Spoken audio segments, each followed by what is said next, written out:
Hey, welcome. Let's just jump right in. I want to kick things off with a little joke for you. Ready? Why did the smartphone need glasses? Go on, give it a thought.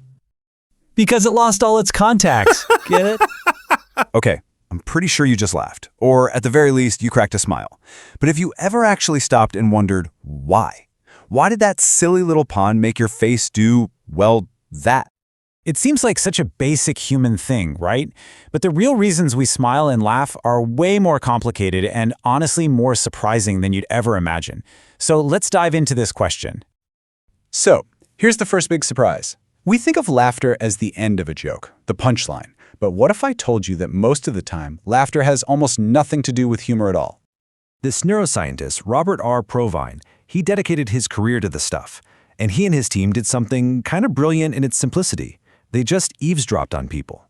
They listened to more than 1,000 real conversations. And what they found? Well, it changes everything we think we know about laughter. Get this, they discovered that a massive 80 to 90% of all the laughter they recorded had nothing to do with a joke. People were laughing after totally boring comments like, "I'll see you later," or "Are you sure?" So if we're not laughing at jokes, what on earth are we doing? It turns out we're sending a social signal. And to really get that, we need to go way, way back in time. All right, let's take a little trip back, about 30 million years.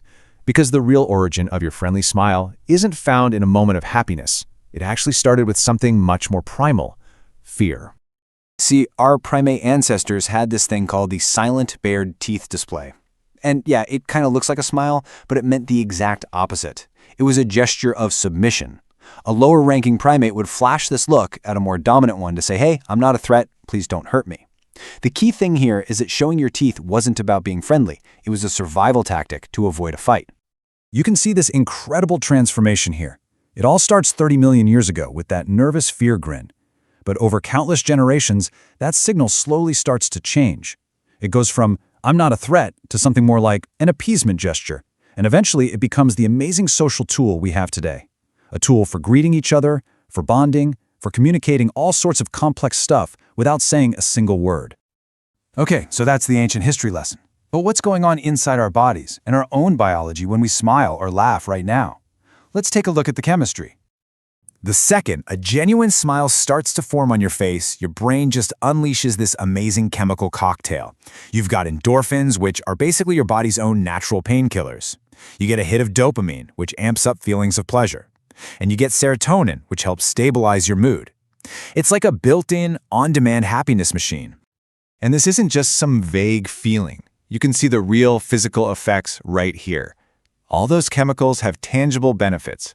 There are studies that show even forcing a smile can help your body recover from stress faster by actually lowering your heart rate. It literally changes your physiology. And that amazing internal reward is what makes a smile so powerful. And that brings us back to its main purpose, because as we saw from its evolution, a smile is first and foremost a social thing. That good feeling it creates inside us, that's the engine that makes it one of the most powerful tools we have for getting along in our super complex social world. Now, this is fascinating.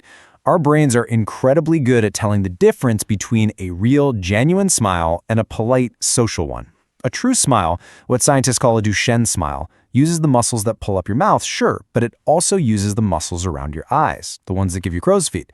Here's the cool part. Controlling the mouth muscles is easy, but the eye muscles, they're wired into the part of your brain that handles genuine emotion. That's why faking that authentic eye crinkle is so hard, and it's how we can almost always spot a fake smile.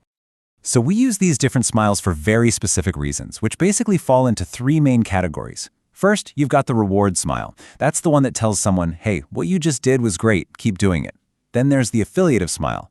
This is all about bonding and keeping things smooth. It says, "I'm friendly, we're cool." And finally, you have the dominant smile, like a smirk. This one isn't about warmth at all. It's about signaling confidence, status, or even that you're in control. And maybe the most incredible social trick a smile has is that it's contagious. I mean, literally. When you see someone smile, it's almost a reflex to smile back. And this is pure neuroscience at work, thanks to something called mirror neurons. These are amazing brain cells that fire up not just when we smile, but also when we see someone else smile. It's like our brain can't help but try on the expression for itself, which makes us mimic it. It's a powerful, hardwired path to instant connection. But hold on, the story gets even more complex, Because a smile is not always a simple, happy signal. It's a mask we can wear, and it's a tool we use to communicate a whole universe of different emotions.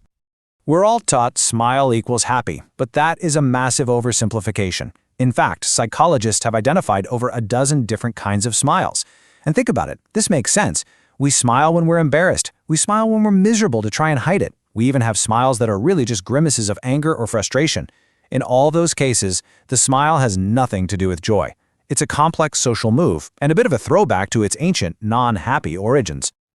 And if that wasn't complicated enough, the meaning of a smile completely changes depending on where you are in the world. Here in the US, for example, smiling at a stranger is totally normal, a sign of being friendly. But you do that in parts of Eastern Europe, and people might think you're insincere or a bit strange. In Japan, a smile can be a show of politeness, so people often look at the eyes to figure out what someone is really feeling. Every culture has its own unwritten rules about when and why it's okay to smile. Which brings us to this one final, fascinating question to leave you with.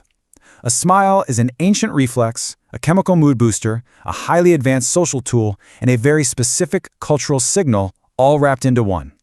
So the next time you feel a smile spread across your face, or you see one on someone else's, just take a second and ask yourself, what are we really saying here?